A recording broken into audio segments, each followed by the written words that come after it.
tutabeba kila kitu. Hata hii TV tutabeba. Tukisema tunaenda. Tuanze kwenda. Tunaenda.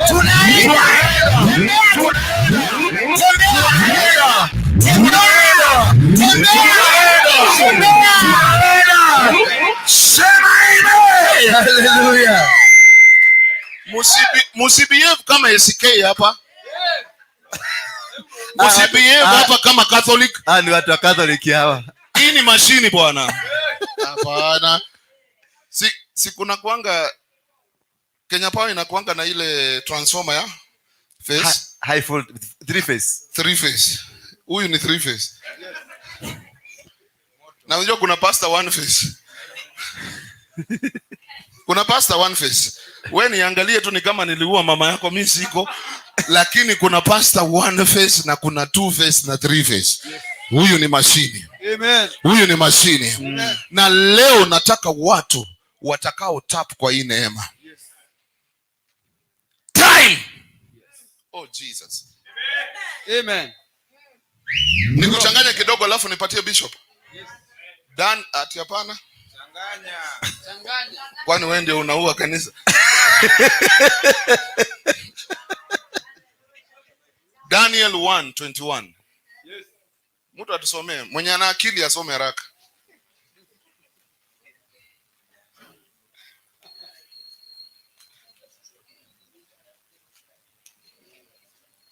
Unajua kuna wale wanabebanga Biblia lakini wanachora venye pastor amevaa.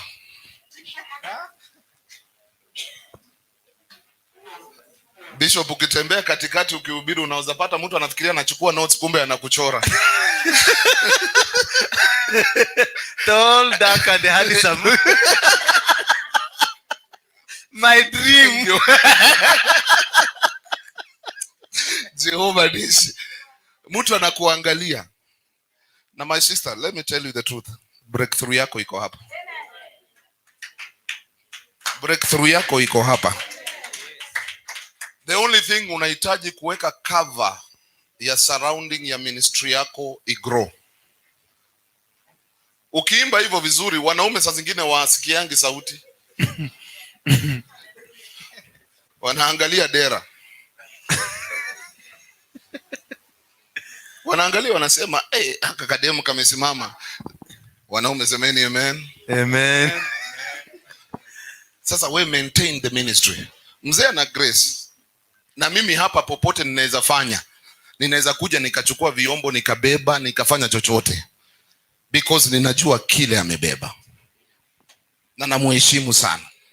Soma Daniel 1:21. Soma.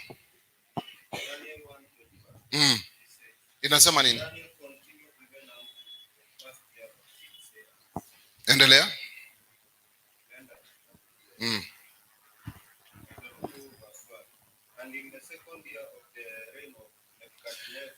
the second year, kuna wakati Mungu anainuanga watu na kuna wakati Mungu anashusha watu.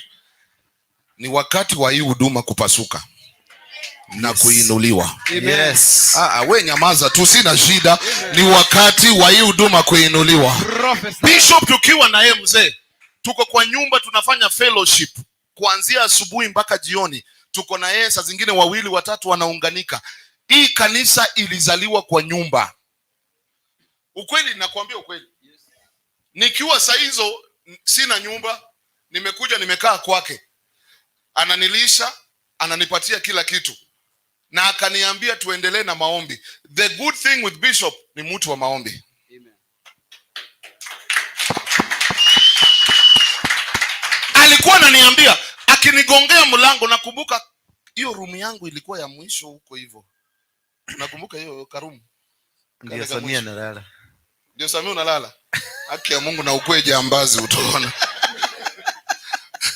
Hiyo room ilikuwa ya mwisho. Na yeye anatoka upstairs anakuja ananigongea. Saa zingine najifanya nimelala na sijalala, nasikia tu jamaa ananisumbua. Lakini ananiambia kuja kwa maombi.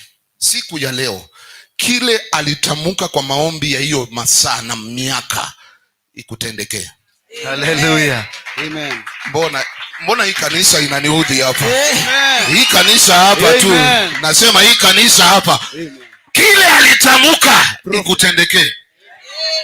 Time. Ambia mwenzako ni wakati wangu. Wa kuoleka, wa kuoa, wa kuzaa, wa kufanya biashara. Sasa wewe unasema kuzaa na umefunga. Okay. Ni wakati wangu. Ni wakati wangu. Ni wakati wangu. Ni wakati wangu. Inua tu mikono. Hallelujah. Inua mikono. Inua mikono. Na hiyo kitu nitafanya kabla bishop ahubiri, na nitakaimba wimbo moja. Nataka tu watu ambao wanasikia neema juu ya bishop. Mimi mwenyewe nilimpigia simu, hatukuwa tumewasiliana, tumekaa muda mrefu, lakini nikasema nitakuja. Nataka tu ushike kitu kama tap at his feet. Shika kitu yote tu kwa mkono. Whatever. Mzee, askofu. Atasukuma neno kwa maisha yako, na yeye atasema, we just get something 100, 200, 1000. Mungu akufungulie milango yako. Huduma yako na ikainuke. Kila mtu tu. Na ukubalike. Pata favor. The grace of God be with you. The love of God walk with you.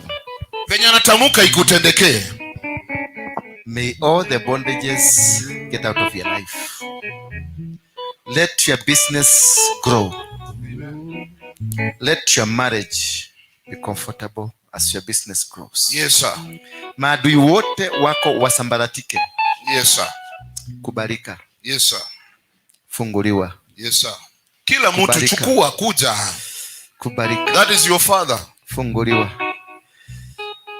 Ukubarike kimataifa. May God open all doors. Operate in open heavens. Operate in open heavens. Operate in open heavens. Get something good. This is your father. The blessing of a father. Operate in the power of God. May the grace travel. Yes. Travel. Yes. Travel. Yes. Travel. Yes. Travel. Yes. Travel. Yes. Receive it. May your heart be humbled. Yes. Receive favor. Yes. Receive the glory of God. Yes. Receive the favor of God. Yes. Receive the anointing. Yes. May God glorify you. In the name of Jesus. May God touch your heart. In the name of Jesus. May God touch. In the name of Jesus. Receive the touch. In the name of Jesus. Hi. God bless you. Amen. God bless you. Amen. God bless you. Amen.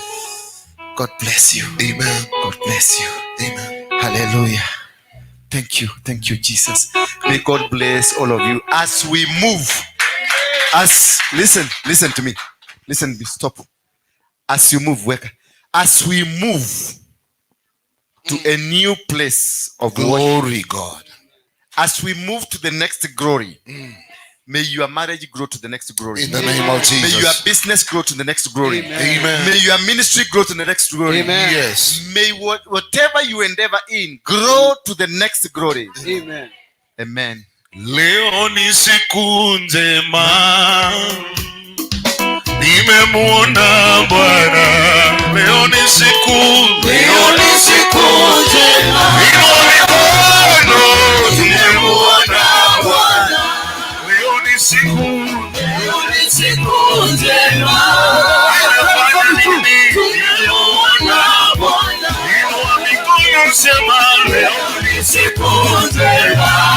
Amunaliudi, nimemuona Bwana. Leo ni siku njema, leo ni siku njema. Nimemuona Bwana. Leo ni siku njema, leo ni siku njema. Baba, nimemuona Bwana. Leo ni siku njema.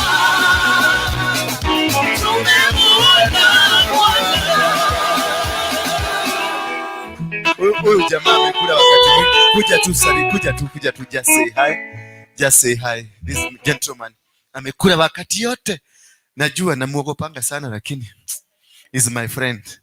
He has shares in this ministry. That is why I have nothing to do. Tulikuwa mimi na Elizabeth na yeye ako na shares. Sasa anaweza kuja niambie mzee kaa chini ni mimi leo. I have nothing I can do. Baba salimia watu. Amen.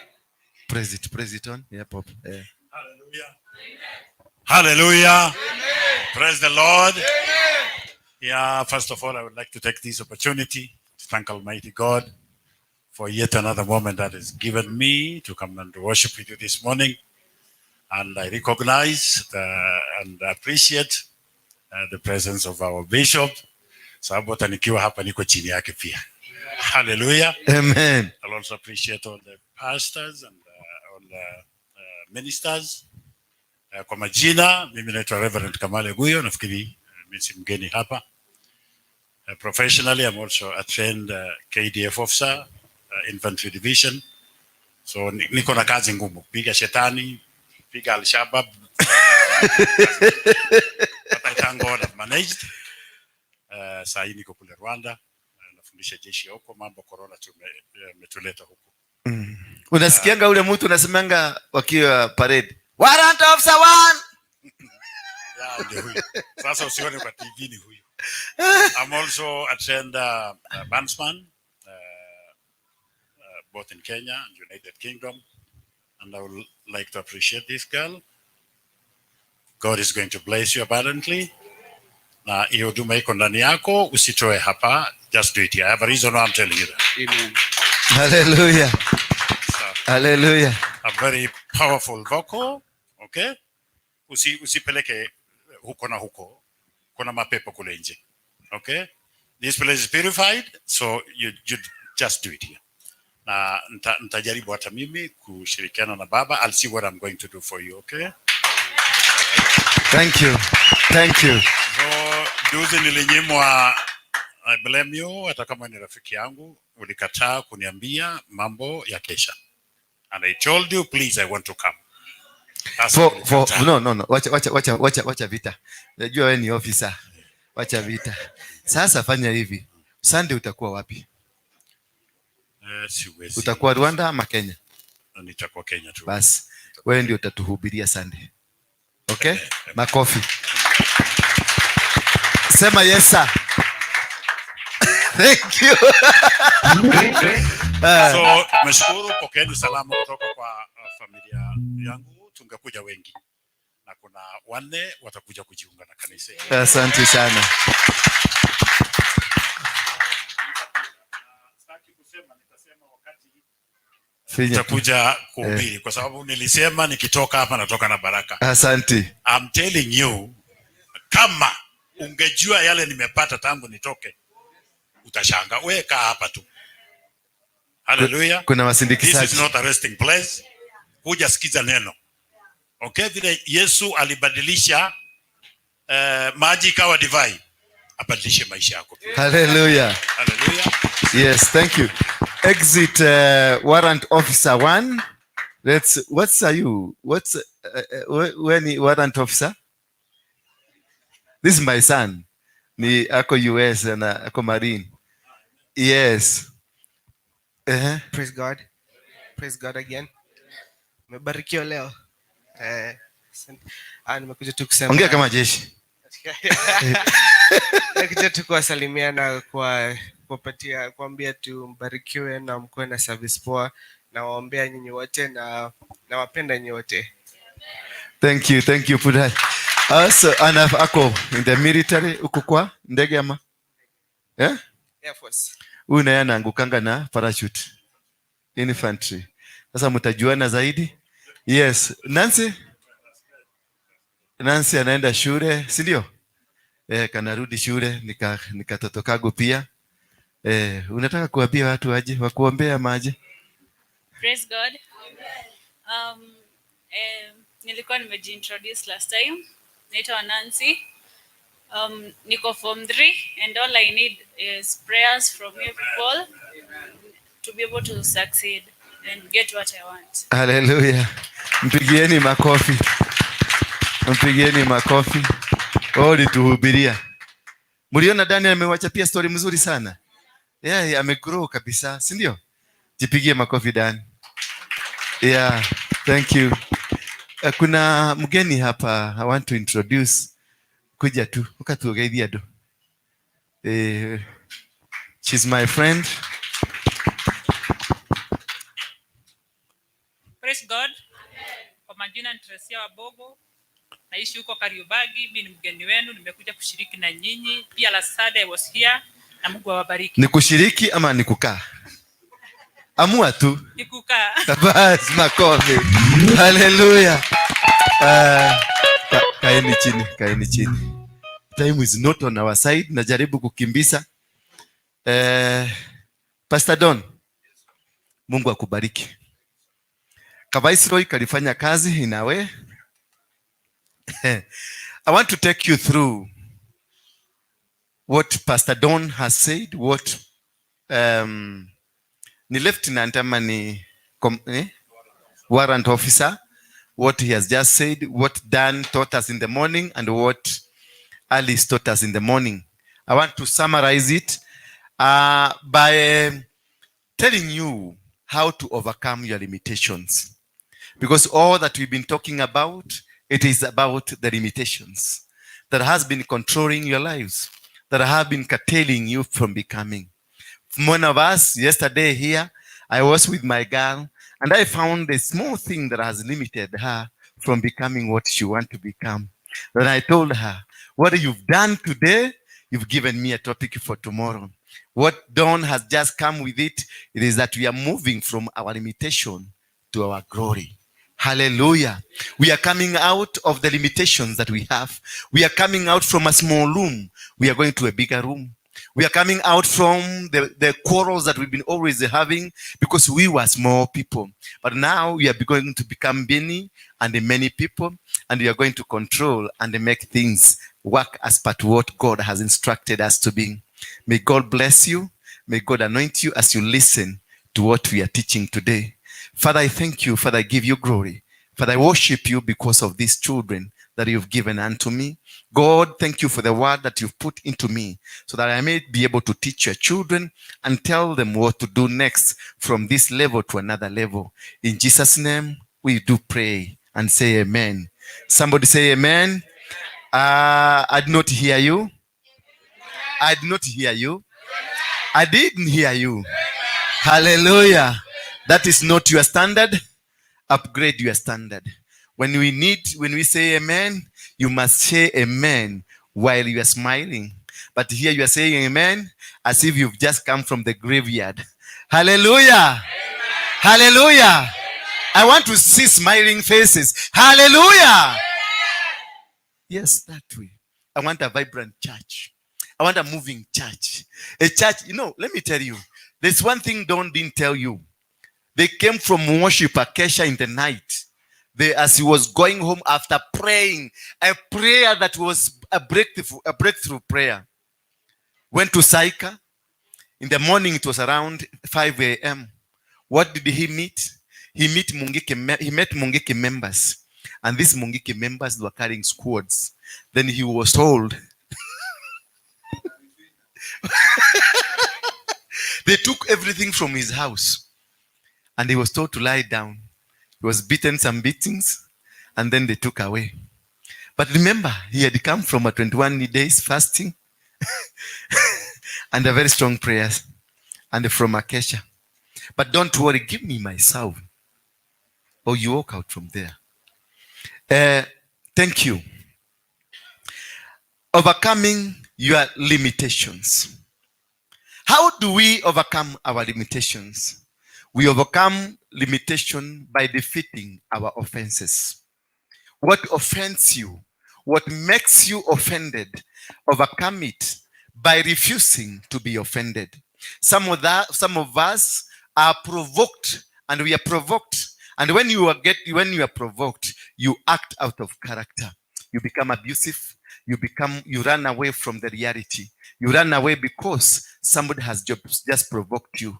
Just because somebody came and said you are not working well. And maybe it was one day to your promotion. Then because of your annoyance, because you are so bitter and you are so furious, you get out of the place acting out of your character. When you act out of your character, you come out from the whims of God, from the love of God, from the caring of God. When you become angry, you provoke your inner man to get out of you and to lose you. The inner man is your God, and God will never leave where there is anger. God will never leave where there is provocation to anger. The moment you allow anger to come inside you, you allow many other things to follow after anger. When you are an angry man, you provoke diseases to come out. You provoke ulcers to come out. You provoke every other diseases that they call clinical diseases. They come because of the bitterness, because ulcers will come. The ulcers will develop, and after the ulcers develops, it comes cancer. You start chemotherapy, you can start many other things. So when you are angry, you provoke what you are not supposed to be. So refuse to be offended. They will come and accuse you something has been stolen, or they will come and steal something from you. Don't act again out of character.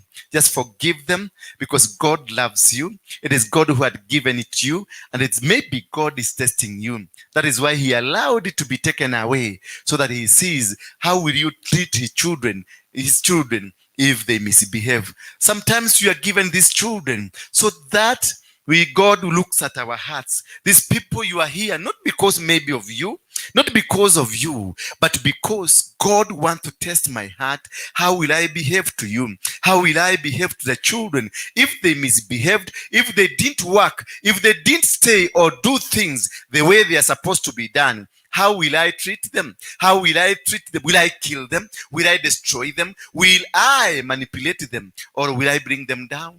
That is what God is looking from us. He's looking from a heart that is full of plenty, a heart that's full of forgiveness, a heart that is full of love. That is why I'm continually telling you that we must love one another. We must love everyone. We must understand everyone and move according to where we are supposed to be moving. Move according to the way God has put us, because we are here to be lovers of God, because God has loved us. God is love, and the love is God. Without the love of God, there is nowhere you're going. Without the love of God, there is nothing you can achieve. Without the love of God, there is no movement. But if we insist that from today you will never have an enemy in this church, that from today you will always walk in the love of God, I'm telling you, more doors are going to open. More doors are going to come. More doors are going to come because of the love. When the love of God is around us, when the love of God is walking with us, we become achievers, we become victorious, and we win. Remember, Jesus was sent to us as a love gift from God so that we can be redeemed. Love brings redemption. Love brings power. Love brings authority of God in our life. We succeed because we are loving. If you have somebody here, remember Jesus, he told the disciples, if you are praying and remember that there is a brother that you have offended, just stop the prayer, go back and seek forgiveness with that person, make peace with that person so that you can be blessed. Again, the Bible says you can only be forgiven if you have forgiven those who have offended you. So refuse to be offended. So if you refuse to be offended, you'll have nobody that you'll be accusing. You'll have nobody that you'll be running against. You'll have nobody that you'll be working against. But you will succeed in the word of love. It is LOVE. Only 4 letters that brings peace in your life, that brings success in your life, that brings power in your life, that makes you become that better person. By refusing to be offended, Jesus said to his disciples, along the way, you must stumble. You must find somebody who will offend you. You must find somebody who will go against you. Along our life, we stumble. Along our businesses, we stumble. Along our marriages, we stumble. But that should not be the case for you to get out of what God has given him. That should not be the case of you to become offended. That should not be a case for you to run away from the reality of God. We are supposed to be in the reality of God by promoting peace, promoting love and walking in the love of God. Not pretending that you love your neighbor, not pretending that you love anybody, but you must genuinely from your heart love and walk according to the will of God. In this world, you cannot live without being offended. No, you cannot live without somebody accusing you. You cannot live without somebody coming and offending you. But we are asked to restrict yourself. You are asked to restrict ourselves from being offended, because that is something that is there, and God has placed it there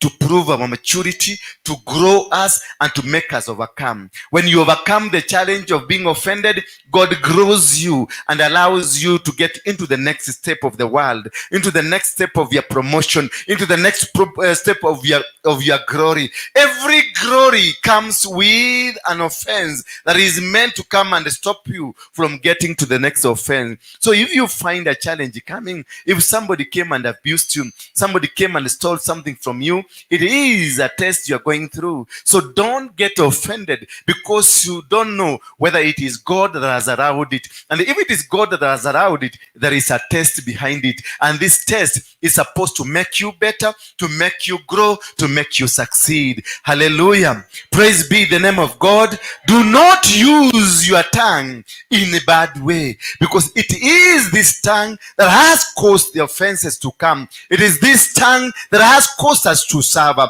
It is this tongue that have destroyed countries. Army officers are just commanded by a tongue, and they are told to go and attack. And they attack, and many people will die because of just a tongue. A president will just mention a word that will cause another country to fight on. A mother will speak just a word that will cause his family to split. A father will just speak a word that will cause the family to be dismantled. One tongue, one name, one word from your tongue causes a business to go down, causes a ministry like this one to go down, causes anything to be destroyed. Just one tongue. Watch on your tongue. Just do not just talk anything. Watch on your tongue. Your tongue is so powerful. Your tongue can bless. Your tongue can anoint. Your tongue can also curse. And your tongue can also destroy.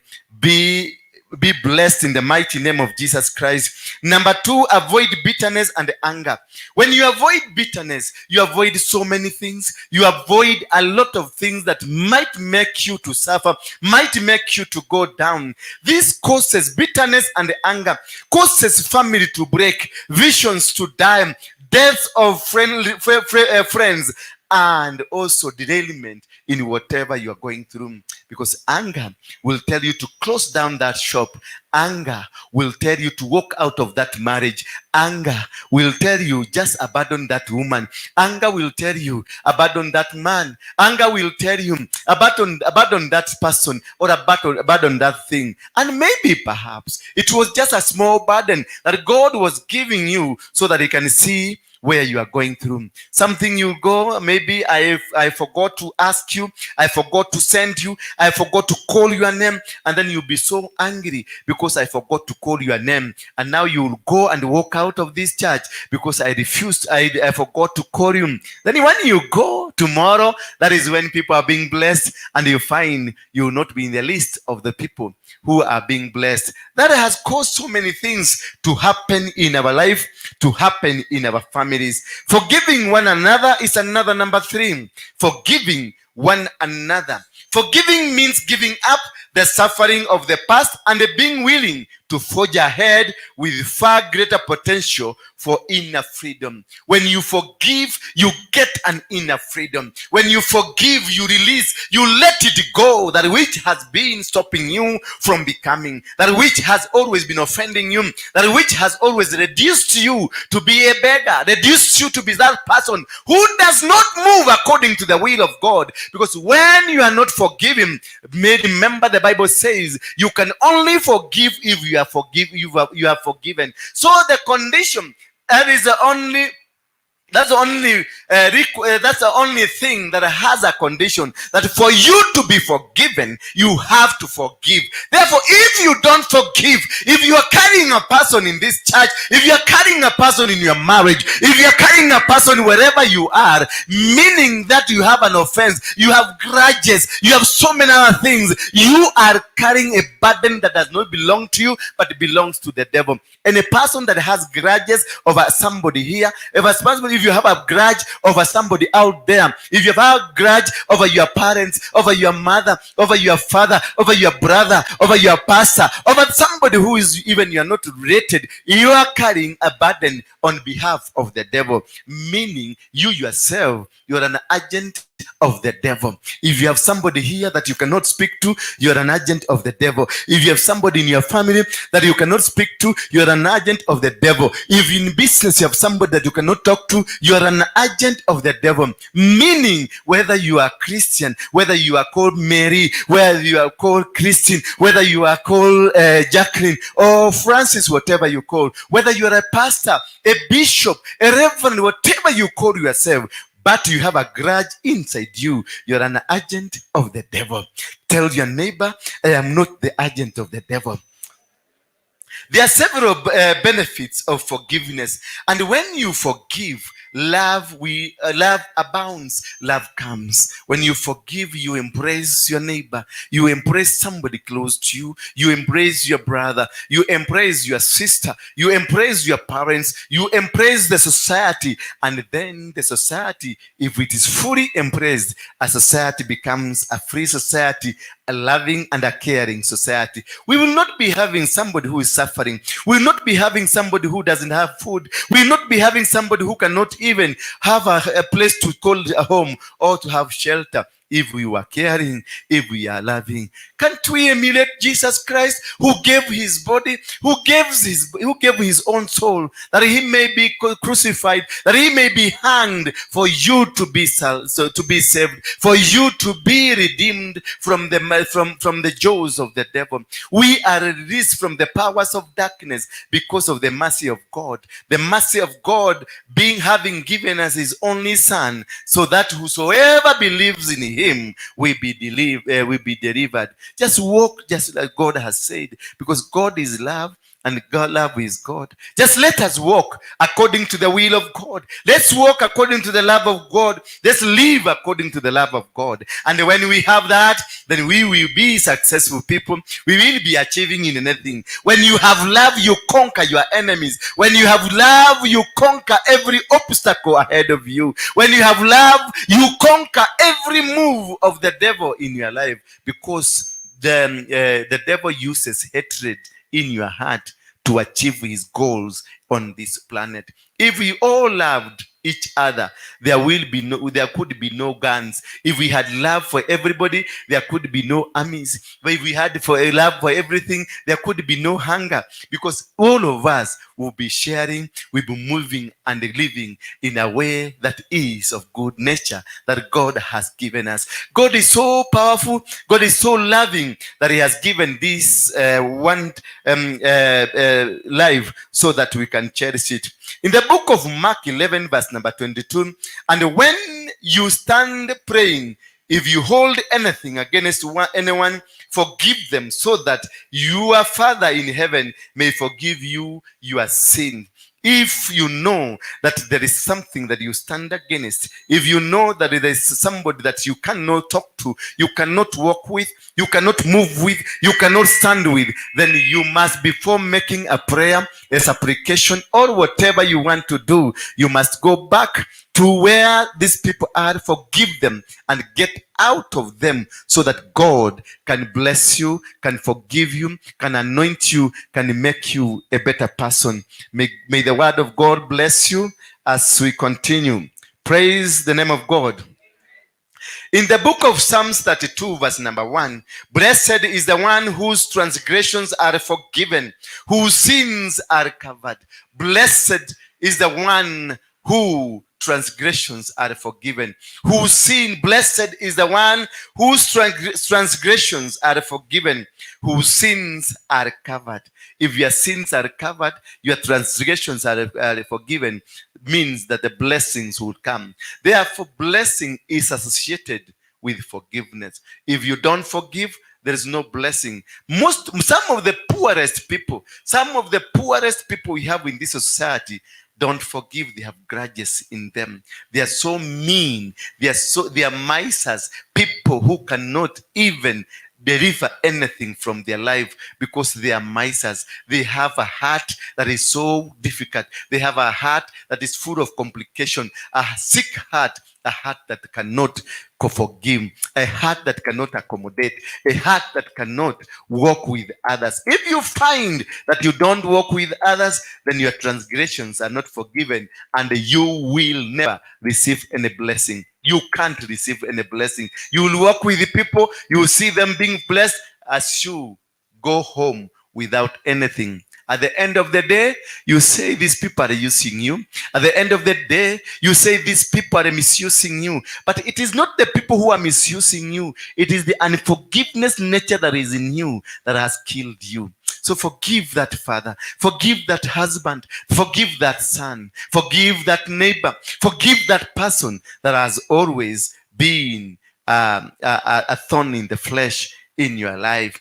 Number 4, take action towards your dream. Oh, hallelujah. That is what really touched me when I heard Pastor Don saying that about moving from this. It has been a dream. Today in the morning, the people who are here in the morning, I told them from the month of August, there is drastic move that is going to happen in this church. Drastic move. And I asked those for you who are not ready for the drastic move, I'm ready to release you. I'm ready to set you go. If you are still carrying a grudge with somebody in this church, I will release you come August if you don't reconcile. I will chase you. I will tell you to pick up your bag and walk out of this church. Because we cannot write their house of love and people are having grudges. People are backstabbing. People are fighting. People are fighting for positions. I will not allow here. I will not. I am a commander myself. I commanded 4 million people. I will not allow nonsense in this church. We loved each other when we were in Mungiki. We loved. Mungiki was full of love, and yet we didn't worship God. How come people who are worshiping God, they cannot even. Now I tell you, look at your neighbor and tell him that God loves you. You find somebody looking, God loves you. That is hypocrisy. I will not entertain Christian hypocrisy in whatever mean. I'm not looking for money. I'm not looking for a nice house. I'm not looking for a nice car. I would have already tested them. So I'm looking for righteousness. I'm looking for complete Christianity. I'm looking for somebody who is going to heaven. I'm not looking for somebody who is going to hell. And I will not allow you to take me to hell. I want to go. If you cannot accompany me, just offload. Somebody will get in and we move forward. Hallelujah. This world has got 7 billion people. You are just 20 people here. And I will not care if I lost all of you, because there are so many other people willing to walk the way God wants them to walk. I don't need the numbers. I've always had the numbers. I've always seen the numbers. I don't care about the number. I care about your heart. I care about what you can do to others. I care how you can handle others. I care what you are ready to do to help the society change. We need to heal our society. We need to transform our society. We need to make a society that is full of compassion, full of love of God, full of favor of God, full of the achievement of God, not having a multitude of crowds who are full of hatred. Hallelujah. Take action towards your dream. When you take action towards your dream, that is when I want you here to listen to me very carefully.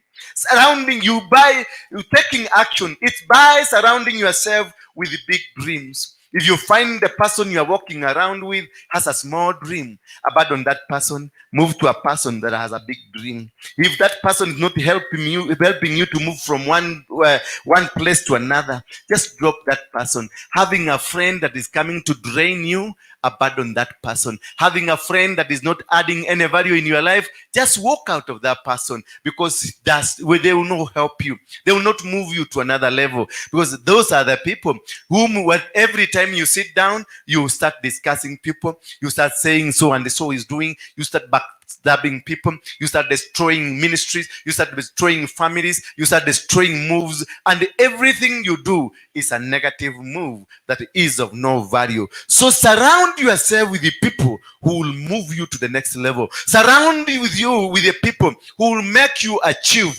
your dreams, because when they make you achieve your dream, you make them also achieve their dreams. If there's no blessings you're getting from this church, walk out, because there is nothing for you in this church. If there is nothing that you have wherever you are, nothing is coming out of it wherever you are, just walk out of that place, because you don't belong there. Wherever place you belong has got its blessing. Number 2, begin to think big and to see the possibilities. Always see possibilities in your life. See big things in your life. Just don't always think small things that I need to stay in this church. We cannot be able to pay a bigger rent than this church. We cannot be able to afford to buy a ground. We cannot be able to do this. We cannot be able to do this. When I told people that we are going to have our own television, many people doubted me. They could not believe, how can we have a television? Now we are on air. Somebody's watching us from wherever is watching us. We have a license. We have everything. And we have everything. Now we are moving to another level. Moving to another level is having our own ground where we are going to build a church of our design. And the church has been, I took it to the architecture to go and draw the drawing that we are going to put there for God. You know what? I compared what I'm doing with my house. God has given me a nice house. Therefore, I cannot build anything less than my house. I must go higher. Don't be like that Christian who builds a Mabati church from Mukuru kwa Ruben that has the houses that are burned, and then you take the Mabatis, go build a church, and then call it Miracle Center for Jesus Christ, and the Mabatis are all torn, burned down. Hallelujah. That is hypocrisy. Then that pastor parks a car outside that church, a car worth 1.5 million. Then he lives where? He lives in Donholm, where he pays a rent of 35,000. But if you calculate the entire building where he's worshiping his God, it is not beyond 90,000 shillings. So you keep on asking, where is this God you are worshiping? Where is this God that you are calling God? Where is this miracle you are talking about? If you cannot do a nice house for God, then what are you for? What are you for? Because you are just useless and hopeless. How can you go sleep in a nice house when your God is in a Mabati shanties that you cannot live on? You yourself, you cannot even go to pray overnight there, because it's a completely shuttered down house. Yet you take it on Sunday and call it a church of God. That is a hypocrisy that God is wiping out in this country. There is a total revolution. Some of you will blame the government. You will say the government is the government is planning to destroy churches. It is not destroying churches, but putting the church in order. If you refuse to be put in order, if you refuse to put yourself in order, God will put you in order by using people who will make you put it in order. Hallelujah. It will be a bit painful for Christians, but God has said Kenya is the revival. Kenya is a platform for the revival of the gospel of Jesus Christ. And we as crusaders for Christ, we've been given the mandate to set the record straight. Hallelujah. That is why God has chosen you to be in this place and to be in this time. And if this is your time, as Pastor Don said, this is my time. The time of blessing, the time of anointing, the time of receiving that word of God and that blessings of God. Run away from defeating thoughts. Get out of those defeating thoughts. These thoughts that we say, I cannot make it. I cannot go there. Maybe I could not succeed. Maybe I am not the right person to do this. Maybe I'm not supposed to be here. Maybe I'm not supposed to achieve. Run away from defeating thoughts, because you are your own enemy. You are your own enemy. You've caused the problems to yourself, because when God said he's going to give you a car, yet you cannot afford to pay rent, then you questioned that God. How? If I'm not being able to pay rent, how am I going to earn a car? That's a defeating thought. Then God tells you are traveling to the US, yet you cannot be able to feed yourself. You don't have a shoe. Then that is, say, ask God, how am I going there? How will I make it? Sometimes I told Don one day we are going to have a mega church in this country. So, and Don, while we were drinking our changam, he asked me how you are dreaming. You must be a dreamer. Then I told him, yes, I am a dreamer. That's why I'm dreaming for a big thing. But remember, we were in the changam. God, a prophetic word will come even if the environment you are in does not suggest that which is being prophesied to you. Even if people will come and prophesy to you that you are going to travel to America, and remember that time you are carrying a jembe to go and look for a kibarua somewhere so that you can only get 200 to feed your children. Remember, this God is a God of grace. This God is a God full of power. This is a God full of the anointing. This God full of favor. In his store, it is plenty. And you cannot surpass his love for him. Hallelujah. Hallelujah. Number 5, raising of godly altars. We are talking, how can you overcome your limitation? Raise godly altars, because altars have caused us to suffer. Altars have caused us to drag behind. Some of us are operating from parental altars. Others are operating from traditional altars. Others are operating from witchcraft altars. And others are operating in many fields that are of no good consequences to you. If you come from an altar, a family that got altars that has always been of demonic nature, you will not succeed. They will limit you. Number 1 of the raising of godly altars, altar is a place of sacrifice, a connecting point with your God, a place where covenants are cut and vows are made.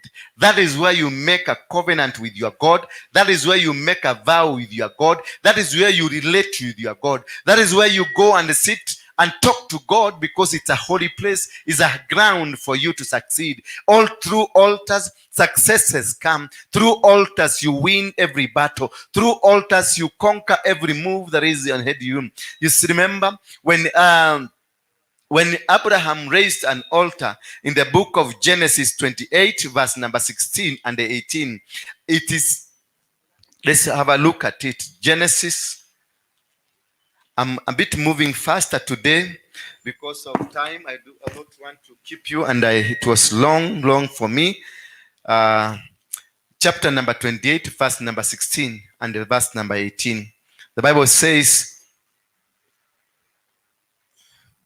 then Jacob rose early in the morning and took the stone that he had put at his head, set it up as a pillar, and poured oil on top of it. And he called the name of that place Bethel. But the name of the city had been Luz previously. Then Jacob made a vow, saying, if God will be with me, and keep me in this way that I am going, and give me a bread to eat, and a clothing to put on, so that I come back to my father's house in peace, then the Lord shall be my God. Hallelujah. This God, it is at the altar where he raised the altar. That is where he made a vow to God. That is where he made a vow that if God walks with me, if God moves around with me, then I will praise this God and I will walk. He was very sure. He was very sure. First of all, he changed the name of Luz and it became Bethel. Remember, we are going where? We are going to Bethel after coming out of Gilgal. I told you about Gilgal is the reproach of Egypt. I want to tell you from today, the reproach of Egypt has just ended. We are getting into Bethel. And telling you, it will be favor upon favor. The grace of God will walk with you. The grace of God will ever succeed in whatever you do. Remember, an altar is a gate into the spirit world to make way for angelic traffic, angelic traffic. That's a spiritual highway for angelic and angelic love of God and angelic power. For this reason, when men on earth raise a righteous altar unto the Lord, it becomes a gateway to heaven. So the altar will open your heavens. The altar will open whatever you want to do. If it is a marriage, raise an altar. If it's a business, raise an altar. If it is a ministry like this one, raise an altar. Whatever you do, just raise an altar. It will open the gates for you. It will open the doors for you. It will conquer the enemies. It is at the altar where battles are taken. But spiritual battle, you just don't do them out there. Bring them at the altar. At the altar, spiritual battles are won. At the altar, we conquer our spiritual enemies. At the altar, we conquer any obstacle and any limitation that is of a spiritual nature. You don't go running out there, because witches go to the altar and form something that will fight you. You are fighting a battle because they went to the spiritualists, they went to the witches, they went to the wizards and made an altar there. When you find this is happening to you, come to the altar of God, lift up an altar for God, and every obstacle in your life will be cleared, and every challenge in your life will be defeated. Therefore, make an altar of God for you to win every battle. Altars have power to bless and also to curse. These altars the witches use, they have powers to curse. And also the altar of God have all powers to bless. You can only be blessed at the altar. You can only receive the blessing of God at the altar. Make yourself an altar of God. Make a place where you can turn into the altar of God. That is the book of Numbers 23, from verse 1 to the number 13. The Bible says altars has power to bless or to curse. Altars speak for generation. That's the book of Genesis 28, verse 11, 22. Altars will speak to generation. Let me look at it a bit. 28, verse number 11 to 22.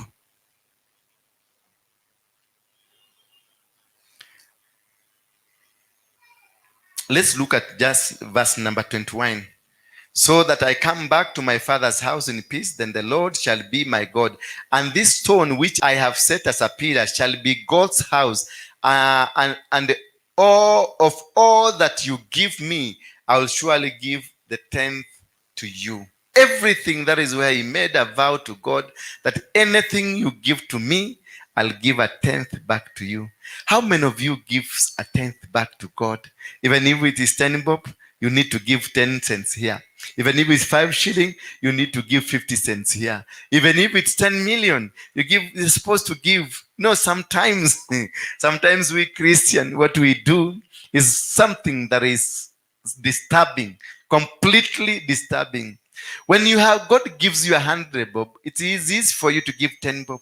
If he gives you 1,000, it is easy for you to give 100. If he gives you 10,000, 1,000 is also easy for many people. But let him give you 100,000. Then now you do the calculation and you see you are giving 10,000 as 10%. Then he decides to give you all randomly 5 million. Then you do the calculation, 500,000. Gari mzima nipatie pastor? Hapana, haiwezekani. Bwana Yesu asifiwe sana. That's the challenge that we have. Altars stand as memorial for those who raised them. Genesis 17, verse 15 to 21. Genesis 17.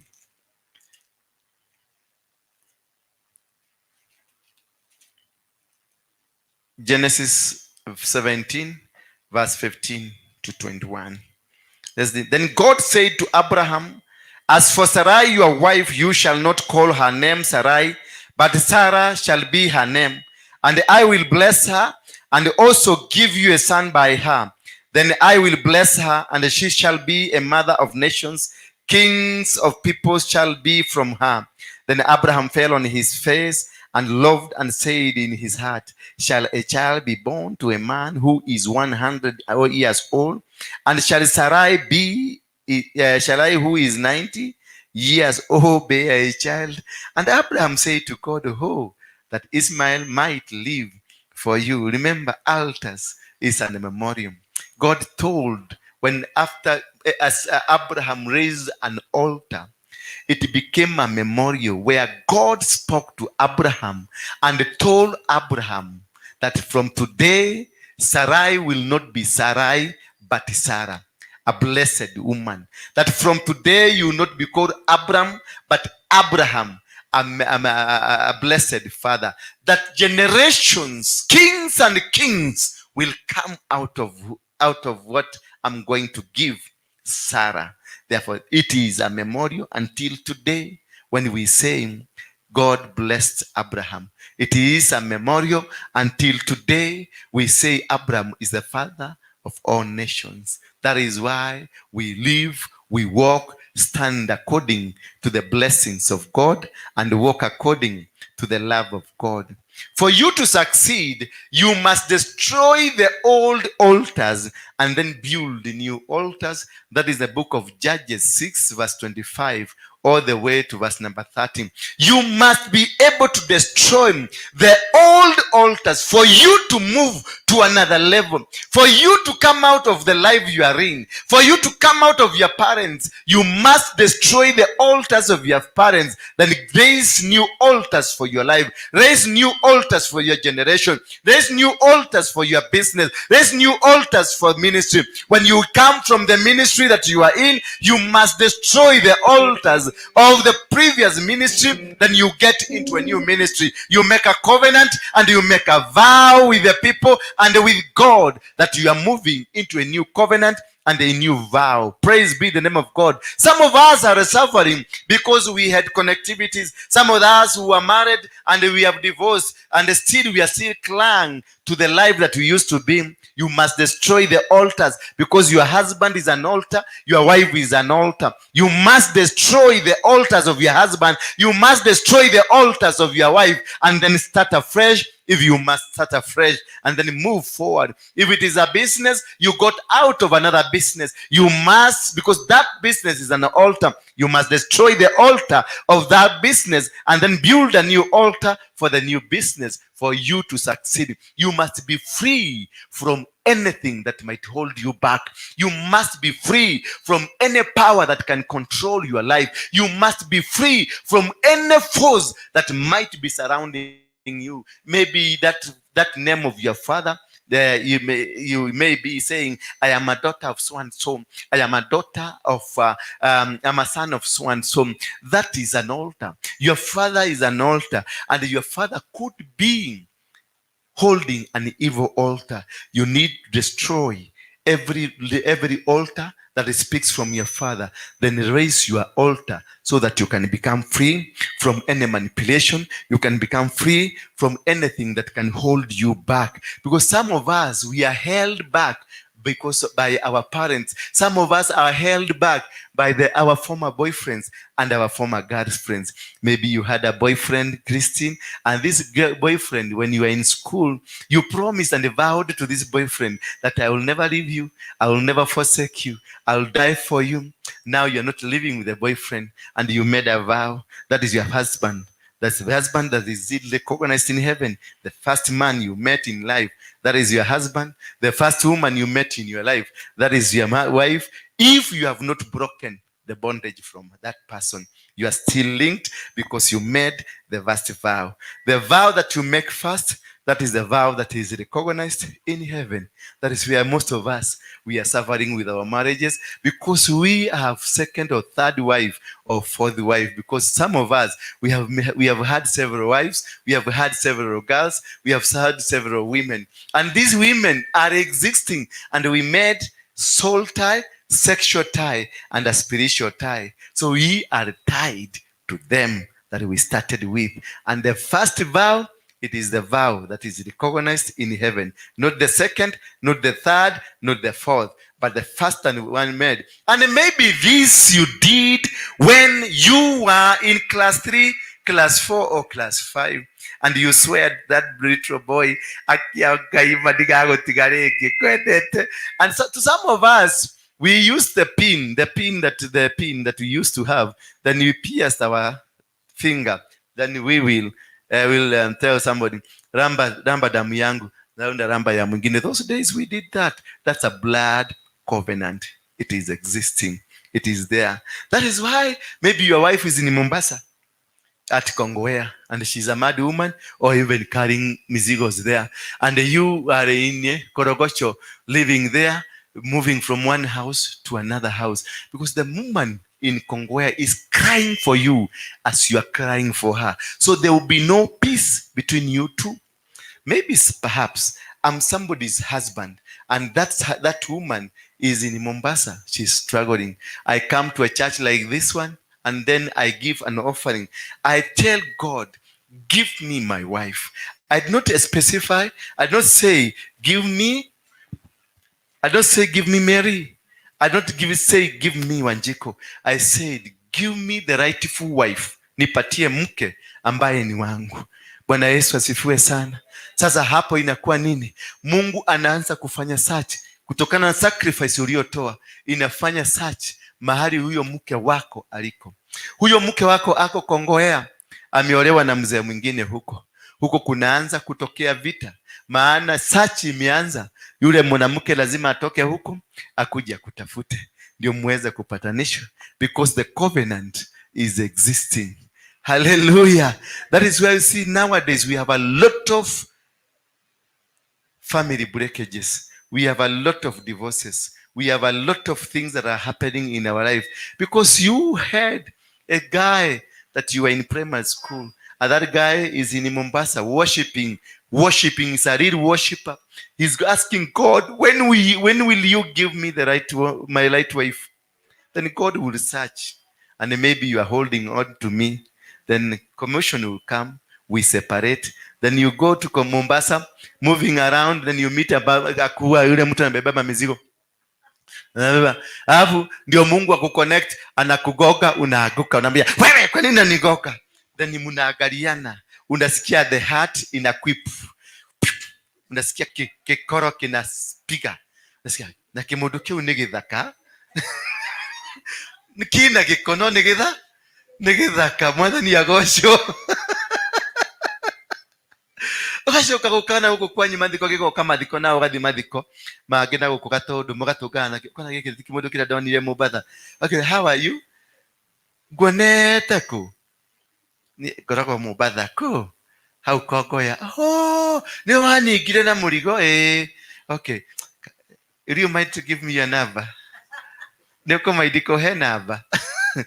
Relation ye kabiriria hau negakura ugakora kimundu kiu ni kiambiriria kurathimwo. Ugakora mundu araumire moro na murigo, araga gwa kwendia, aratigira mundu ucio murigo wa ngari ngima. Hallelujah. Aramwira endia we na endia ri unjirumire mbeca. Mundu ucio akajia kuomokera hau. Wetako kuomoka, akajia gutongera hau. Bwana Yesu asifiwe sana. Huyo mtu anaanza kutajirika kwa sababu amekuwa connected with the right person. You can only be blessed when you are in the right marriage with the right person, and in the right business, in the right church, in the right move, in the right company of people. You will never succeed if you are in this church and you are in the wrong church. Maybe your church is the one that they are singing up here. You need to go there. You need to ask God, where do I belong? You know, the man that you have, ask yourself, Beatrice, is this man my rightful man?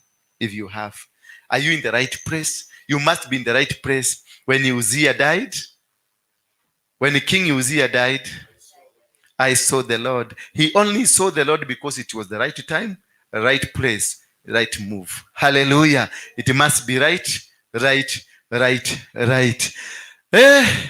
Nimeenda mbio leo. For you to succeed, you must destroy the old altars, that is Judges. And also, we move to another. Heavens open by servicing your altar. Your altar will only, your heavens will only open. You can be in the right altar, but you don't service the altar. If you don't service the altar, if you don't give sacrifices, if you don't give offerings and all those kind of things, your heavens will never open. I can be so much anointed that I stand here, I speak power and you see the power. But if you don't offer sacrifices, If you don't service this altar, you are doing nothing. You must service your altar for the altar to yield to your demands, for the altar to give you what you want, for the altar to give you a passport to go to the US, for the altar to give you whatever you want, for the altar to win every battle in your life. You must service it. You must have a connection.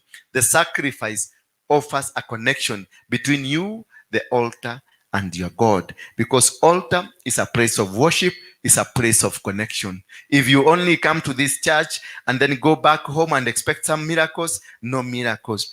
Let me tell you one thing. Salvation is not blessing.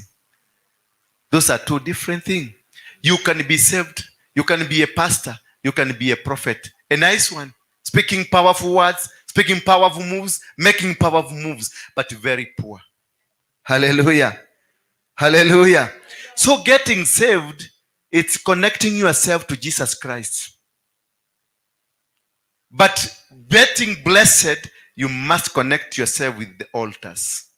You must destroy the altars that exist in your life for you to be blessed. Let me ask you a question. You will beg to differ with me that you must be saved for you to be blessed. But let me ask you a question. Was Jesus there during the Abraham days? He was not there. So there was no salvation. Salvation came with Jesus. Was Abraham blessed? Was Abraham blessed? After doing what? After raising an altar. Solomon was blessed after raising an altar. Isaac was blessed after raising an altar. Jacob was blessed after raising an altar. It is not about salvation. Salvation is your relationship with God. But to determine what you become, it is the altar that you raise. Hallelujah. So you must raise an altar to connect with your salvation and to become a blessed person. Blessings are given from God to anybody. If you go to the Indians, they worship cows and they are richer than you. If you go to the Muslims, they are very rich. If you go to the Chinese, they don't even know Jesus. Who is Jesus? And they are very rich. They're the ones who are doing the roads. So it is about the altar. When the Chinese start building a road, they slaughter goats or pigs or dogs. Then they bury them. Hallelujah.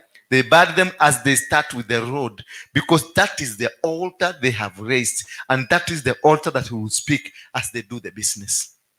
The altar is meant to speak to your life.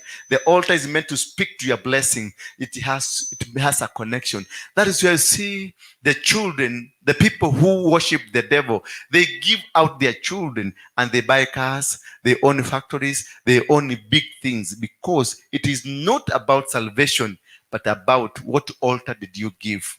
Hallelujah. That king, the king of Amori, the king of Amori, is it Amori? The one who killed his own son. Yeah? New Amori. Then when it was prophesied by Elijah that the Israel are going to win the battle, and when this king realized they are being defeated, he picked on his son, the son who was supposed to take over his power, the authority, and smashed his son kwa ukuta na akamuua, akamtoa kama kafara. Immediately alipomuua kumtoa kama kafara, walichapa wana wa Israeli kama watoto. Bwana Yesu asifiwe sana. It doesn't matter whether word of God had been spoken, ama walisema niliprophesy utakuwa na gari. Huyu aende kwa mganga atoe sadaka ya kuzuia gari yako, itazuirika. Sadaka ambayo inakubalika ni ile iliyo juu kuliko zingine. Iwe ya mchawi ikienda juu kuliko yawe Mkristo, ya mchawi ndio itafanya kazi. Bwana Yesu asifiwe sana. That is the principle of the kingdom. The principle of the kingdom is different from anything that you think about. The principle of the kingdom, the highest sadaka ambayo inatolewa, hiyo ndio inafanya kazi. Ndio unaona wachawi wakipeleka huko. Mimi nawaambianga story, nilienda kwa mganga, nilitoa 100,000. Lakini tangu niokoke inakuanga ni ngumu sana mimi kuwekelea 100,000 hapa. Kuna mmoja wenu ashaiwekelea 100,000? Hata 50? Kuna mmoja wenu ashaiwekelea 50? Pastor, igirigana madhabahu ini yogetio ni mundu moko 200,000 wendagia ng'ombe watwara. Bwana Yesu asifiwe sana. Katika Wanyabura. Na kwa moko kotile negotiation, wagwana wamesema leta 200,000. Unaenda unauza kuku na ng'ombe unaleta 200,000. Kini kwa Wakristo ni ka 50 na kamia. Then we expect mutafaulu. Hiyo ndio kitu Mungu alituambia we must change as Christian. It is so bad for us kujiita sisi ni watoto wa the most high. Watoto ambao tunaitanishwa na Isaac, the child of a blessing. Yet kesho utoke hapa uende hapa Australia. Eda hapa Australia, mimi na waboi tumeishi Australia. Hapo kwa gate lunch hour ukasimame hapo utapata kuna mama ako na do 3. Do ya chapati, ya madodo na ya nini? Na ya supu ya maharagwe chafua. Bwana Yesu asifiwe sana. Mnafanya kazi ya muhindi. Wewe mnatoka kwenda kupanga laini, kuandikwa sio kulipa kazi. Mama ako na kitabu anakuandika. Na hiyo chafua madodo ni 50 ama 70 bob. Muhindi mwenye hiyo nyumba anafuga kazi saa 7. Anaenda anapiga moduru dakika 5 peke yake. Anaendesha gari yake anaenda Intercontinental.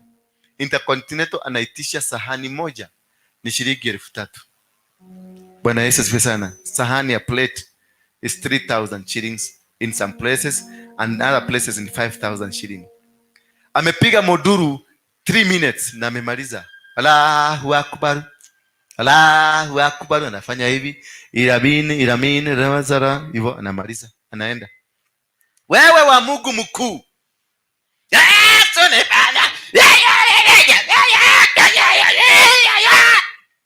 Unapanga laini hapo ije.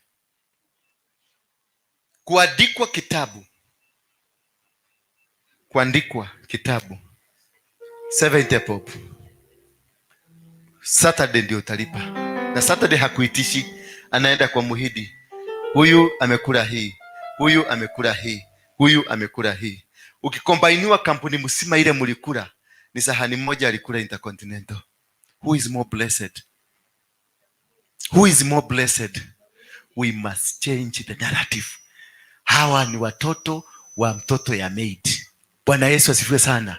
Ni watoto wa mtoto wa maid. Sisi ni watoto wa baba mwenyewe, lakini we are beggars. We eat makombo. Tunakula madodo chafua. Na tunakuaga tunaweza. Bwana Yesu asifiwe sana. Vile unavyoniona hapa, Bwana niliokoka na nimeokoka na kaa kwenye utukufu wa Mungu. Bwana Yesu asifiwe sana. Utukufu wa Mungu. Bwana Yesu asifiwe sana. Ule mtu anaemba tu mara moja na anaenda. Wewe ambao umeokoka, unaogeaga mpaka unaogea kama Yesu mwenyewe. Unajua kuna Wakristo wameokoka kuliko Yesu mwenyewe. Did you know that? Don, did you know we have Christians who are much holier than Jesus Christ? Baba. Hata Yesu akikuja hapa, do you know Christians, mapasta sisi, Yesu akatokea Kenya, tutakuwa kwanza kumuua. Unajua hivyo? Did you know that? We be the first people kumuua. Kwa nini? Atakuja akiwa na ile kiatu ya Masai ya kara. Na atakuja akiwa na ile nguo kama ile ya Waislamu. Na atakuwa amehunyoka. Unajua ukiwa na kara, hapa kuna vumbi na kujaga hapa. Huyo mtu atakuwa amechoka, anakuja tu na kiakara chake hivi. Alafu nina kigari changu kilimozini. Mimi mhubiri. Ninaambiwa ate Yesu ndio huyo. Natuma Don. Ni nini hiyo naambiwa hapo chini? Doni anakuja na niambia nikamkora kingine kanajiita Yesu. Bwana Yesu asifiwe sana. We must change the narrative. Ambie mwenzako, we must change the narrative. We must change. We must be rich people. Lazima tukue rich by destroying all our limitations. We must change. Lazima uvae nguo si mtuba, ununue nguo mpya. Lazima uendeshe gari, kwani sio bei low. Lazima ukue na shamba. Lazima udevelop. You must change the narrative of how you behave with your God by removing all the limitations. The limitations, most of them are temporary. ni kinywa chako tu, ni wewe unaona hauwezi. Sasa naweza kukwambia chukua hii kifunguo ya gari ukwaja kojoria kai gutwara ku gari na ginya gwakwa gutire kiria gutire parking ndiye kinya gutwarithia gari nikupatie title ya shamba na niulize sasa baba, sasa hii unanipatia kweli? Unanipatia kweli hii shamba? I don't trust you. I don't trust hii shamba, lazima ikuwe ni ya kuibwa, because you have limited yourself to poverty. Come out of that, Beatrice. Come out of that, Rahab. Come out of that. Come out of your limitation.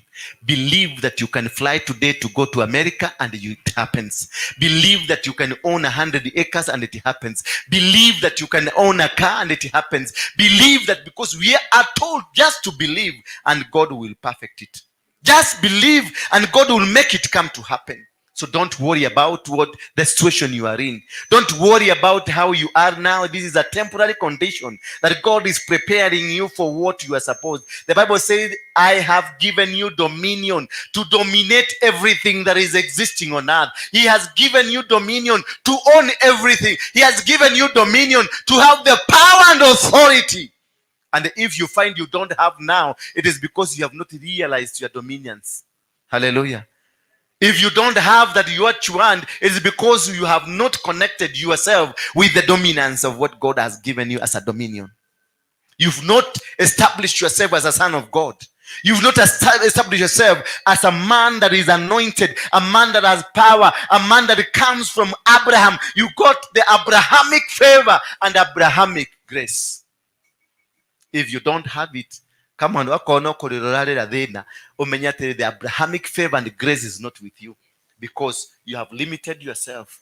Abraham was told, look where the eyes can reach. Akaangalia, akaambiwa, that is how rich you are. Then he was told, where your foot will step, it will belong to you. But for us, tunataka tubebwe mpaka tufikishwe huko. Because you want your pastor to go to the mountain to pray, ndio upate gari. Never, it doesn't work that way. Kwenda kwa mountain ukatafuta gari yako. Mimi niko hapa nikupatie mwongozo. Bwana Yesu asifiwe sana. The favor of God comes from your mouth. What you confess is what you become. If you want to be limited, you will be limited. Niliona huko na bidii ya kutafuta hii pesa, lakini uitafute na njia mzuri. Watu tukumaliza watu. Haleluya. Haleluya. Watu tusimameni kwa miguu yetu. Na mshike sadaka zenu. Kila mtu ashike sadaka yake. We are operating. Tunataka sadaka ambayo mnaitoa iwe ni connection yako. Brother, what time did you come? I have not seen you come. Come. This is my great friend. Unajua who this man? Come. Can I tell them about you a little bit? Not going deeper. Come. This man, school fees yake ililipwa na Salvakil. Kweli ya mariongo? It's true. You are very much educated. True or false? But you are a very poor person. You are living under circumstances that you cannot be able to say yes or no. Yeah, that's what I would say. Hold your microphone properly. Yeah, that's what I would say. But you've been guaranteed a school by a president of Sudan. Yeah. What happened? And he has been looking for you. Shika mic. What happened? Salva Kiir is looking for you now. Did you know that? He is asking, where is this man that I took to school? If you go to the door of Salva Kiir here in Nairobi, will they open the door for you? Yeah. But what stops you from going there to just say hi to them? I do. But You do? I don't talk about so much. You don't talk about so much. Yeah. Because you feel that you are offending them. Because you think that if I go to them, they will see me as a beggar. It's like I'm disturbing them. True? Somehow, yeah. Huh? Yeah. Out of the teachings of today, do you think you have a right to go and speak to them? Do you feel that you need to make a move? Yeah, I will make a move. You will make a move. Today is a day your limitations are coming to an end. This is the day. The powers that have been holding you, they have been broken today. Hallelujah. You will not suffer anymore. You will not suffer. You've suffered enough. You have suffered enough. This guy aliniona tu kwa YouTube, akanitafuta. Wakati nilihubiri hapa aliniambia that word was mine. But I can tell you, uliniletea ile mchanga? Yeah. Iko wapi? Niletee hapa.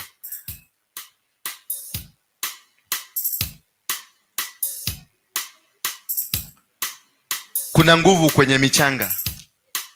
Unajua hivyo? Kuna nguvu kwenye michanga. Wakinena juu ya mchanga kinyume na mchanga yako, you will never succeed. Ukikutana na Wagekoyo wakwambie ogirothurwo ni tiri, hiyo mchanga itakutoa hiyo kitu hapa. Ogirothurwo ni tiri, that is what is going to happen. If your soil is blessed, do you know what is soil? Do you know what is soil? Soil is your identity. Soil is your identity. What are you? What are you? You are soil. What are you wearing? Do you have money? Say yes or no. Do you have money with you? What is soil? What that money? Where did it come from? You have a car? Say yes. Where did it come from? So if your soil is not blessed, it will never give you.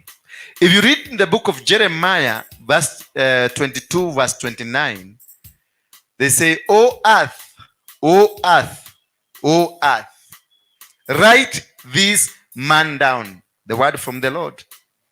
Hear the word of the Lord. Write this man down as a barren. A man who will never succeed in his life. A man who will not make it through. That is the Bible. Jeremiah 22 verse 29. Because it is the word from God. Jeremiah was telling Coniah and he was asking the soil, commanded the soil from the word of God, that from today, write this man down as a poor man. That you shall never give him anything. That this man will never succeed, will never prosper. That is a soil. If the witches speak against your soil, you will never succeed. If God speaks to your soil, be blessed, you'll be blessed. Hold this. Inua mkono moja juu, your right hand side. Kanisa nyosheni mikono yenu hapa. Father, in the mighty name of Jesus Christ, I want to speak to this soil. You soil, I don't know where you came from, but what I know, you are holding the blessings for this man. I want to disconnect this man from any word that was spoken against him, any evil word or any negative word that was spoken to you against this man, that he shall not prosper. Today I command you to yield to him. Today I command you to give him his car. Today I command you to give him his money. Today I command you to give him his marriage. Today I command you to give me whatever that belongs to him. His riches, his authority, his dominion, back to him in the mighty name of Jesus Christ. Receive it now. Receive it now. Receive it now. In the mighty name of Jesus Christ. In the mighty name of Jesus Christ. Yes. You are free. Do you have an offering? Please, weka mchanga hapo chini. Weka mchanga chini. Put the offering there. Thank you. Receive that which was meant for you. Hebu kuja. Geuka. Hebu nitolee hiyo jacket. I want to teach you something.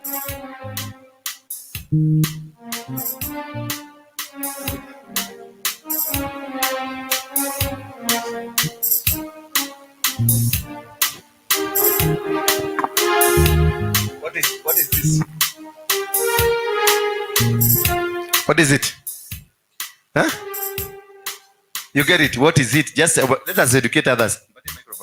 Let us educate others. Yeah? Big cities in Europe. What about this? What is that eye? Can I tell you? Have you ever seen a dollar? Does it have a pyramid and an eye inside? What is it? Church, what is it? Nani anajua? Yes. Take the microphone. I want to teach you something. Because some of problems we have is because of what we are wearing. Yes, Dan, what is it? Ongea tu ni what? So it's a symbol Uh-huh. for Illuminati or Freemasons. Yes. This is a symbol of Illuminati or the Freemasons. When you see the eye, or when you see them, they do this. Ushaiona hivyo? Singers wanaimba, akina Tupac, they do this. Or they do this. Or they do this. Those are the symbols of Illuminatis and the Freemasonry. This one now is pure Illuminati. The eye. They believe in the eye. And the pyramid. You can go Google. Just go Google. I know you are a clever man. Go Google and you'll see. And that is italic. This is now the name, metallic. That's the name of this.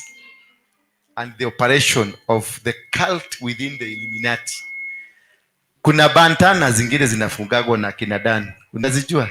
The one ile mnafungaga vijana. Zinaitwa bantana. Hizo bantana, they are from the Illuminatis.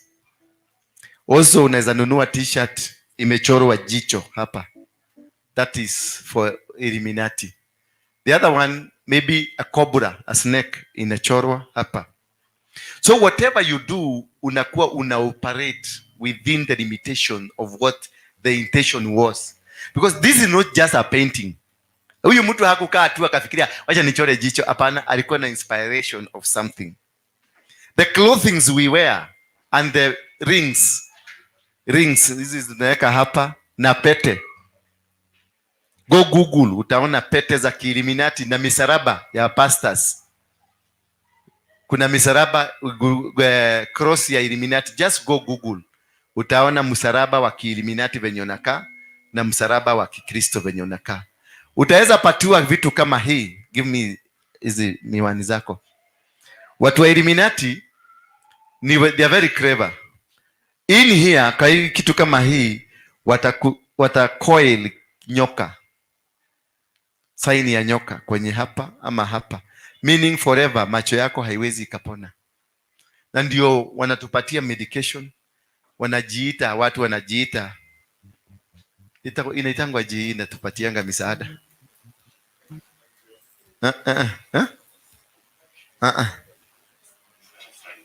Ile wale wa huko wanatengeneza macho wanaitwaje? Rotary Club. Rotary Club na hizi club zote zinakuanga za Freemasons. Hallelujah. Bwana Yesu asifiwe sana. Na hiyo ufalme ndio ilitengeneza corona. Corona. Hii ndio sasa ufalme ilitengeneza corona. You don't stand accused. You bought a jacket. And all of us hata kwangu kwa nyumba unaweza kuja utafute utapata. Huwezi kosa either nguo either kakitu tu kadogo kwa nyumba, lakini ni saini yao. Mimi wakati nilipelekea Harrison Ng'ang'a, wakati tulikuwa na nyinyi, hii gari tukaenda kubariki hii gari tulinunua juzi. Ng'ang'a kitu ya kwanza alikuja akazunguka gari. Mimi nikashindwa huyu mzee anazunguka gari kwa nini? Alikuwa anatafuta kakaratasi kadogo ndani ya kioo, inside the kioo. Hii ya side hii kubwa hii ya kuangalia hapa dereva na kuaga, kuna kakioo kale kanaitangwa driving mirror. Hapo juu kuna kakaratasi ka white kameandikwa namba. Ushai notice hivyo? Hapo juu kuna karatasi. Hiyo ndio Ng'ang'a, hiyo ndio kitu ya kwanza Ng'ang'a alizunguka, akaenda akalia karatasi gaka. Hiyo ndio alitoa. Mimi sikuwa najua. Hali yangu ninaishingia iko. Hiyo karatasi iko kwa hali yangu. Sijaitoa. Umeona? Lakini siku hiyo ndio alinia kuangalia inside kuna 666. They use it to monitor wherever you go. Zinatolewa kwa factory, zikiwa hizi zinatumwa kama agents za monitoring, satellite zao za communication wherever you go. Bwana Yesu asifiwe sana. I think mimi sikuwa najua until Ng'ang'a ndiye alinionyesha. Kwa hivyo mimi nilikuwa naendesha gari peacefully na nicefully. Hata hiyo gari nyingine yangu mzee nimekaa nayo, na hiyo karatasi nilikuta hapo. Nimekaa nayo over 7 years. Sikuwa najua. Kumbe nilikuwa agent. Hii jacket uende utupe uchome. Ama tuichome hapa? Utaichoma. Please,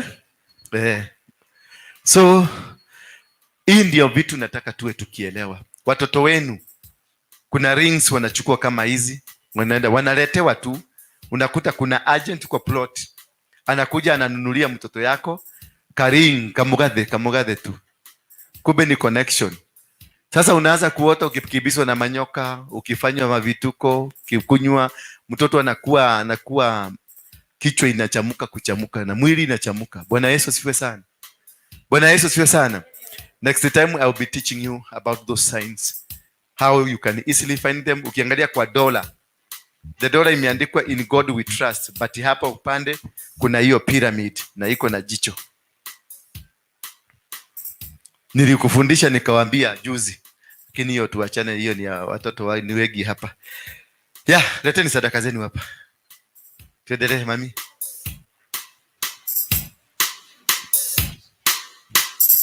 Nimefenda mbio kwa sababu ya wakati. Naenda kufika saa 8. Muniwe radhi tu, munisamehe. Koka. Wasahi. You are Yahweh. Leteni sadaka tuwekelee hapa. Wekeleeni sadaka zenu hapa, lete kikapu. Tumepata kikapu. Rusheni hapa sasa. Nani ametupatia hiki kikapu? Abarikiwe. Abarikiwe. You are Yahweh. Tuendelee. Alpha. You are Yahweh. You are Yahweh. You are Yahweh. You are Yahweh.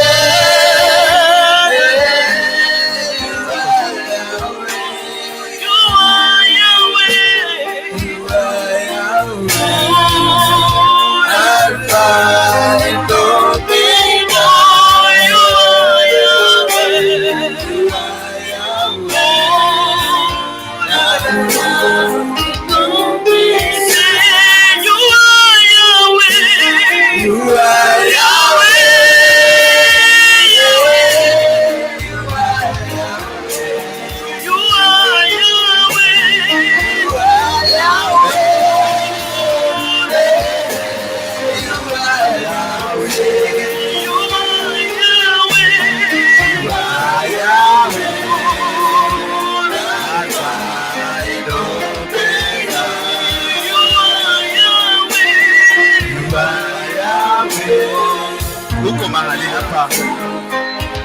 Uko mahali hapa, ngoja kidogo. Uko mahali hapa, uko na ombi ungetaka speciali. Sogea tu hapa mbele. Kama uko na ombi ungetaka tukombee, kuna kitu ungetaka Na kama hujaokoka, ungetaka kuokoka, kuja hapa mbele. Na kama labda umeokoka lakini unahisi huko ukienda vizuri kulingana na venye inahitajika, just come here. Just come here. So don't go any here. Just come front. If you have a need, maybe ungetaka kuokoka tena, just join us. Panda hapa juu baba. Yes. Remove that one. Ya juu hii. Si uondoe huko. Ama ndio inashikanisha. Stima ijarudi. Sawa tu. Mchunge hapo Don. Uchunge hiyo. Hiyo ndio punishment ya kutoroka nyumbani. Uchunge. Haya. Huko hapa. Haya. Nataka as they sing, pandeni tu juu. Pandeni hapa juu. Pandeni tu juu. Panda tu na viatu zenu. Mtatoa sadaka ya kununua sabuni. As they sing. As they sing. Seek God to connect you. You are Yahweh, Alpha and Omega. You are Yahweh, Alpha and Omega. You are Yahweh, you are Yahweh.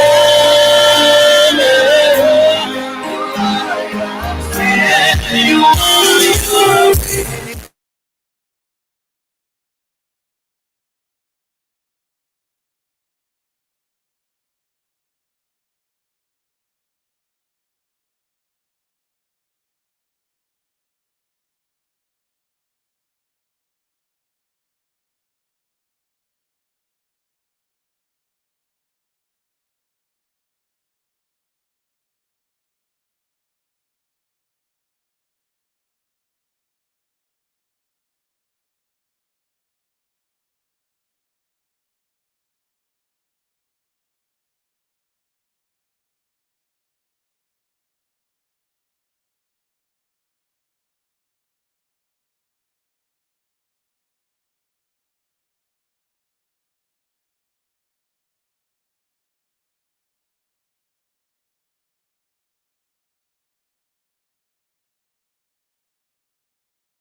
Who are you?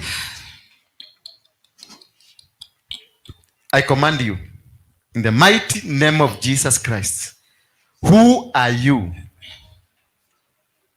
Muko wangapi? Muko wangapi? Watatu tu. Hiyo tu ndio unatuligia nayo. Sasa mizigo yenu mumeweka wapi? Mlimkamata aje? Mlimshika aje? Sasa beba. Niachane na nyinyi. Sasa nataka moto wa Yesu uanze kukuchoma. In the mighty name of Jesus Christ. Fire is on you now. In the mighty name of Jesus Christ. Fire is on you now. Anza kutetemeka. Anza kuanguka. Bomoa ukuta zote. Bomoa minara yote. Toa maagano yote. Toa maagano. Toa pete na maagano. Toa pete na maagano. Every covenant you made, I destroy it in the mighty name of Jesus Christ. In the mighty name of Jesus Christ. Toa hizo pete. Toa mizigo. Beba mizigo na muondoke. Beba mizigo na muondoke. Beba mizigo.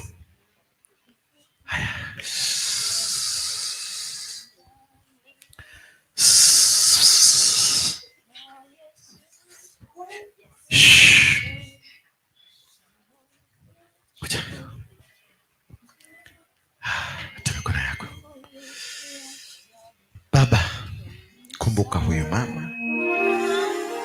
Naachilia ujazo, special anointing. Take it now.